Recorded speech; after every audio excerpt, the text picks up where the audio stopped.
Y está claro que el gobierno no va a tener un crawling peg o un tipo de cambio fijo de manera eterna. Acá lo que todos se hacen la pregunta es si llega octubre o no llega octubre. Antes de comenzar, una sugerencia. Suscríbete ahora Play en el botón de suscripción o en el link debajo del video. Ahora sí, comencemos. ¿Qué estás viendo, Martín, respecto a esta dinámica que estamos comentando, ¿no? de la economía? Bueno, no he cambiado de visión, ¿no? O sea, sigo viendo que en el frente externo hay una dificultad, que no, digamos,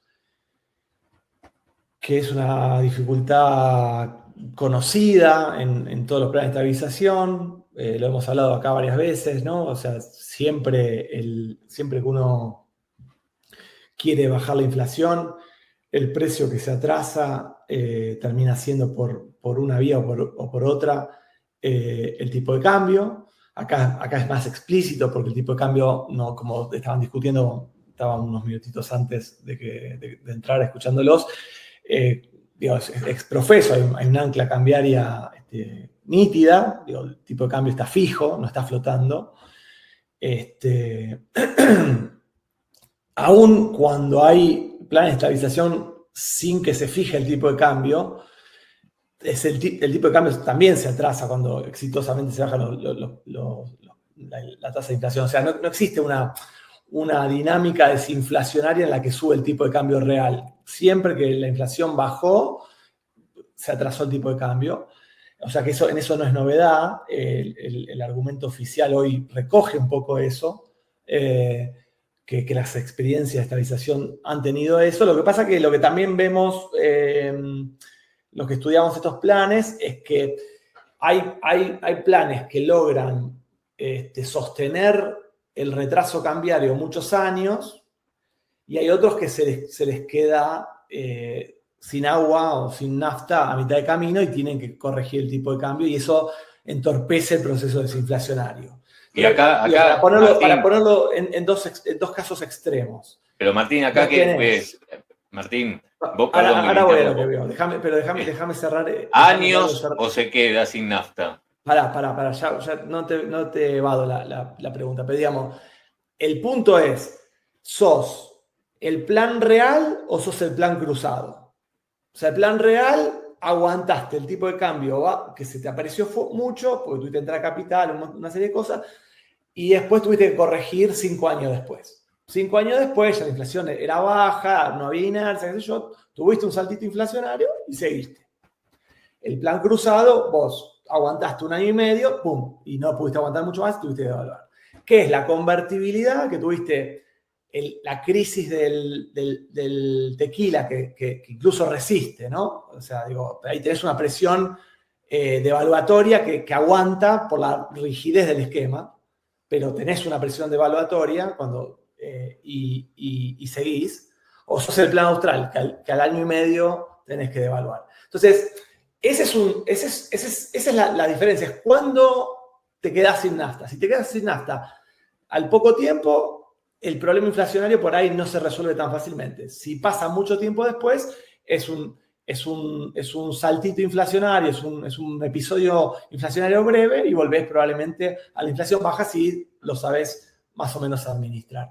Entonces, la pregunta que me hace Claudio, ¿vos qué crees? ¿Esto se parece más, o sea, digo, es más duradero o es más transitorio? Yo creo que el problema cambiario digamos, se va a presentar la presión más temprano que tarde. ¿Por qué? Porque el Banco Central, porque primero, el tipo de cambio está muy bajo en términos históricos, entonces, bueno, acá hay un debate, no, pero acá cambió la economía. No, yo creo que la economía no cambió la productividad de un modo tan significativo de un año a otro como para justificar una caída del tipo de cambio real tan significativa. O sea, yo creo que esta economía sigue siendo bastante parecida a la economía productivamente, digo, ¿no? O sea, en productividad sigue siendo una economía bastante parecida a la que había 1 año o 2 años atrás, en el sentido de que tenés los mismos, digamos, las mismas fábricas, tenés las mismas rutas, los mismos puertos, el mismo sector público. Entonces, por más que hayan habido algunos cambios en materia de alguna desregulación, digo, todo lo que es la tarea de Federico Sturzenegger, no justifica como para que vos digas, mirá, no, acá hubo una revolución de productividad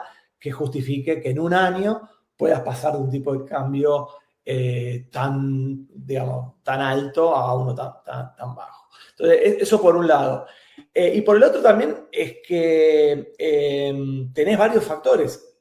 Uno es las reservas, o sea, los stocks. Tenés un montón de deudas en dólares, bopreales, tenés deuda comercial, tenés dividendos no distribuidos. O sea, hay una pelota muy grande de pesos que eventualmente buscarán dólares para cancelar obligaciones. Necesitarías tener un banco central con mucho más reservas que la que tenés, y sobre eso se monta un escenario internacional en que esto es más difícil de predecir, pero digamos, no tenés una demanda global muy pujante que vos digas, bueno, no, tenés un mercado global que te va a demandar mucho producto, te vas a poder exportar. Tenés una tendencia a un dólar que se va fortaleciendo respecto al resto de las monedas del mundo, y tenés, me parece a mí, hay que mirarlo con mucha atención esto, pero miremos las decisiones, bueno, las guerras comerciales, pero además miremos que el fin de la guerra de Ucrania, que parecía que Trump está muy jugado a resolverlo rápido para concentrarse en China, me da la impresión, debería implicar que Ucrania vuelva a poder restablecer su aparato productivo, ergo que aumente la oferta de commodities agroalimentarias, y que se solucione un poco más el esquema del mercado de energía. Entonces, sí, deberían haber presiones, digamos, de baja de precios de commodities agroexportadores y tal vez de energía. Las dos cosas que más vamos camino a exportar. De modo que no veo de dónde agarrarme como para justificar este tipo de cambio. Entonces creo que vamos ahora, Martín, a un déficit de cuenta corriente que en algún momento, cuando se libere el cepo, el movimiento del tipo de cambio va a ser más bien al alza, ¿no? Si yo tuviera que apostar en un escenario de liberalización del tipo de cambio, sin cepo, una flotación, yo me imagino más un movimiento tendencial al alza que a la baja o a la estabilidad. Ahora, Martín, claro, la pregunta es cuándo, ¿no? Porque aparte, además de todo lo que vos contás, está el FMI que te remarca, te mete el dedo ahí en la llaga diciendo el tema del régimen cambiario, que no le cierra. Y está claro que el gobierno no va a tener un crawling peg o un tipo de cambio fijo de manera eterna. Acá lo que todo se hace en la pregunta es si llega octubre o no llega octubre. Esa es una pregunta de corto plazo hiper relevante. Mi impresión es que deberían llegar sin sobresaltos. Porque están construyendo un puentecito. Los gobiernos siempre le ganan a los analistas en el corto plazo. Nosotros vemos una dificultad, pero ¿viste? Siempre aparece el conejo de una galera, después se rasca de otra, y eso que parece imposible de... Vos fíjate que, mirá el caso de Massa, que pierde 20.000 millones de dólares de exportaciones con la sequía, y devaluó solo porque lo obligó el Fondo Monetario Internacional para hacerle un desembolso. O sea, porque si el fondo le hubiera dicho seguí, vos llegabas, digo, está bien, con todo tapado con la olla, digo, a punto de explotar, pero yo creo que llegaban sin una corrección cambiaria. Entonces yo veo que el gobierno está en una situación un poco más holgada, está dando el incentivo del carry trade, que eso le está permitiendo a la gente, digamos, quedarse transitoriamente más en peso para aprovechar lo que ustedes estaban diciendo, una tasa de 1,5 mensual en dólares. Entonces eso le va a dar oxígeno, y después, digamos, tienen algún margen de reservas, y habrá que ver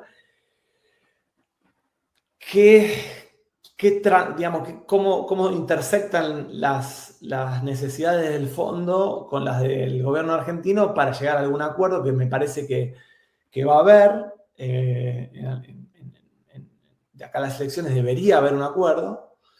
Tal vez no tan rápido como se preveía hasta hace poco, pero o sea, yo creo que los incentivos de los dos está en ponerlo lo más lejos posible el acuerdo. O sea, nadie está muy apurado por el momento, pero me parece que podrían llegar con la liquidación hasta mitad de año y después le quedan 3-4 meses con algo del fondo y con algún ripo, alguna cosita. Sí, para llegar sin... Y reventando un poco reservas, seguramente pueden llegar.